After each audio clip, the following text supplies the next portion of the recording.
अब शरद पवार की nationalist Congress party, Mamata Banerjee की तृणमूल कांग्रेस और कम्युनिस्ट पार्टी ऑफ इंडिया का राष्ट्रीय पार्टी का दर्जा खत्म हो गया है। चुनाव आयोग ने राष्ट्रीय पार्टियों की नई लिस्ट जारी की, जिसमें यह फेरबदल देखने को मिले। आपके मन में सवाल उठ रहा होगा कि आखिर किसी पार्टी को राष्ट्रीय पार्टी का दर्जा किस तरह मिलता है।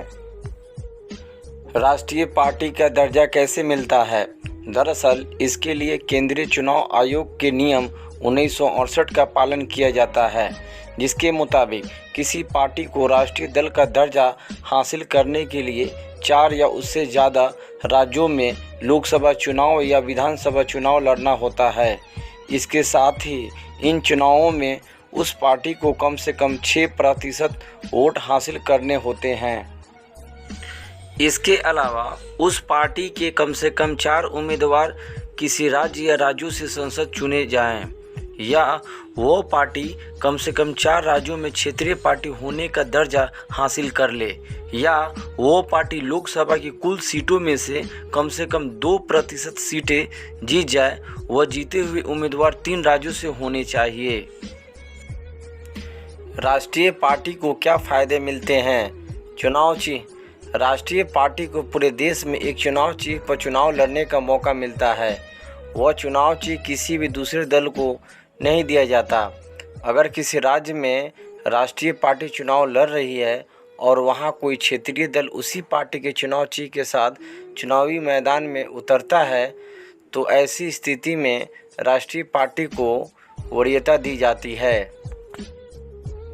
इस बात को एक उदाहरण के तौर पर समझिए। समाजवादी पार्टी का चुनाव चिन्ह साइकिल है, वहीं आंध्र प्रदेश की तेलुगु देशम पार्टी का चुनाव चिन्ह भी साइकिल है।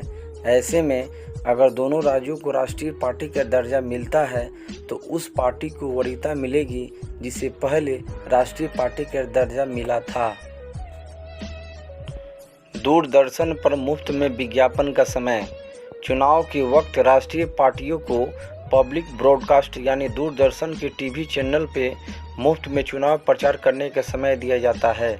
अलग अलग पार्टियों को अलग अलग समय दिया जाता है। स्टेट पार्टियों को भी चुनाव प्रचार का समय दिया जाता है, लेकिन राष्ट्रीय पार्टियों को इसमें वरीयता मिलती है। स्टार प्रचारक के खर्च। चुनाव आयोग की तरफ से चुनाव में खर्च की एक सीमा तय की जाती है।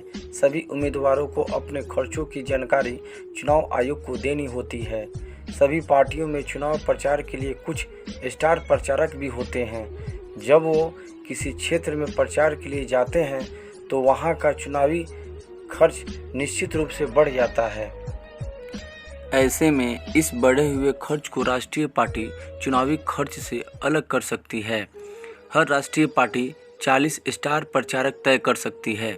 इसके साथ ही राष्ट्रीय पार्टियों को सरकार की तरफ से दफ्तर बनाने के लिए जमीन मुहैया कराई जाती है।